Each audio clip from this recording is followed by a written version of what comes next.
Hello दोस्तों, मेरा channel Neha के प्यारी कहानियों में आपका स्वागत है। आज हम आपको सुनाएंगे एक रोमांटिक कपल की लव स्टोरी। सर्दियों की वो रात ट्रेन में। आइए सुनते हैं।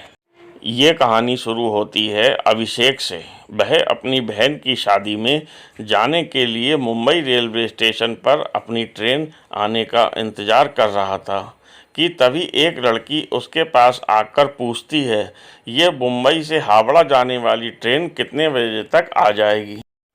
अभिषेक 8 PM में आएगी। वह लड़की फिर वहीं प्लेटफार्म पे ही बैठ जाती है और ट्रेन आने का इंतज़ार करने लगती है। थोड़ी देर बाद रात के 8 बज जाते हैं, लेकिन ट्रेन नहीं आती है। अभिषेक काउंटर पे जाके पूछता है कि ट्रेन अभी तक क्यों नहीं आई, तो काउंटर वाले अभिषेक को बताते हैं कि घना कोहरा होने के कारण ट्रेन थोड़ी देर से पहुंचेगी। तब अभिषेक उस लड़की के पास जाता है और कहता है कि घना कोहरा होने के कारण ट्रेन थोड़ी देर से आएगी। वैसे आपको जाना कहाँ है?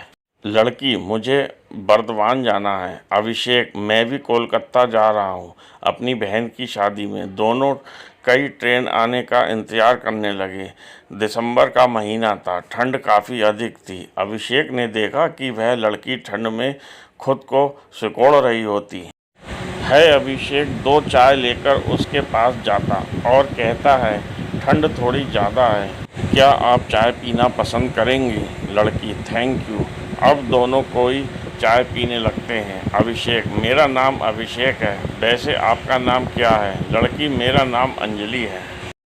अब रात के 11 बज गए, लेकिन ट्रेन नहीं आई। अभिषेक ने अंजलि से कहा, चलो हम वेटिंग हॉल में जाकर बैठते हैं, यहाँ पे ठंड भी बहुत लग रही है। दोनों कोई हॉल में जाकर बैठ जाते हैं। थोड़ी देर बाद अंजलि सो जाती है। अब अभिषेक की आंखें अंजलि की ओर देख रही होती हैं। अंजलि की गुलाब की पंखुड़ियों जैसी होठों और उसकी मासूम से चेहरे को देखकर अभिषेक के दिल में कुछ होने लगा। अभिषेक ने खुद को संभाला और अंजलि की तरफ से अपनी नज़रें हटा लीं। रात के 2 बजे ट्रेन प्लेटफार्म पे आती है। अभिषेक तुरंत जाकर अंजलि को उठाता है और फिर दोनों कोई ट्रेन में जाकर बैठ जाते हैं। अंजलि अभिषेक से पूछती है, आप मुंबई में क्या करते हो? अभिषेक, मैं एक कंपनी में सेल्समैन की जॉब करता हूँ। आप क्या करते हो? और आप क्या करते हो? अंजलि, मैं अभी मुंबई से होटल मैनेजमेंट की पढ़ाई कर रही हूँ। दोनों एक दूसरे से बातें करने लगे और बीती बातें ही बातों में अंजलि ने अभिषेक से पूछा कि आपकी शादी हो गई है? अभिषेक मुस्कुराते हुए कहता है, नहीं, अभी तक तो नहीं हुई। अंजलि, आपकी कोई गर्लफ्रेंड है क्या? अभिषेक, नहीं, मेरी कोई गर्लफ्रेंड भी नहीं है, वैसी कोई लड़की मुझे मिली ही नहीं। अंजलि, कैसी लड़की चाहिए आपको, ज़रा हमें भी बताइए। अभिषेक, बिल्कुल अपनी जैसी। अंजलि, मेरी जैसी ही क्यों? अभिषेक, क्या बहुत ही प्यारी और मासूम हो? और आपकी ये प्यारी प्यारी बातें मुझे अच्छी लगती हैं। अंजलि, अच्छा जी, ये बात है, तो चलिए अब हम आपके लिए कोई मासूम सी लड़की ढूंढती हूँ। आप अपना फ़ोन नंबर हमें दे दो ताकि लड़की मिलने के बाद कांटेक्ट हो सके। अभिषेक तुरंत अपना फ़ोन नंबर अंजलि को दे देता है। थोड़ी देर बाद अंजलि सो जाती है, लेकिन अभिषेक को नींद नहीं आती। वह सिर्फ अंजलि को ही देखता रहता है। ऐसा लगता है मानो अभिषेक के दिल में अंजलि के लिए प्यार का फूल खिल रहा हो। अभिषेक उस पल अपनी आंखें कैद कर रहा था। वह सोच रहा था कि क्या पता फिर कभी अंजलि से मुलाकात होगी या नहीं। अब सुबह हो गई थी, ट्रेन बरबरता पहुंचने वाली थी।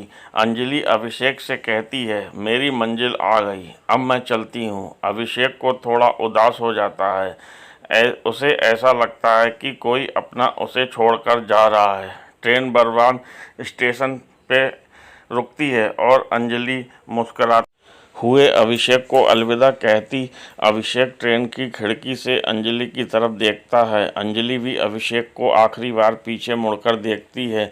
उसके दिल में भी अभिषेक के लिए कुछ फीलिंग थी। ट्रेन अब स्टेशन से चल पड़ी थी, लेकिन अभिषेक अभी भी अंजलि की ही याद कर रहा था।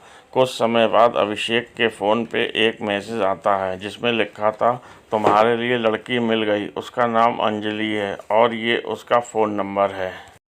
अभिषेक ने तुरंत उस नंबर पे कॉल किया और अंजलि ने कॉल रिसीव किया। अंजलि, तो लड़की कैसी लगी आपको? अभिषेक, बहुत अच्छी लगी। अंजलि, तो शादी करना चाहोगे? अभिषेक, जी बिल्कुल करना चाहूँगा। अंजलि, तो आ जाइए बर्दवान।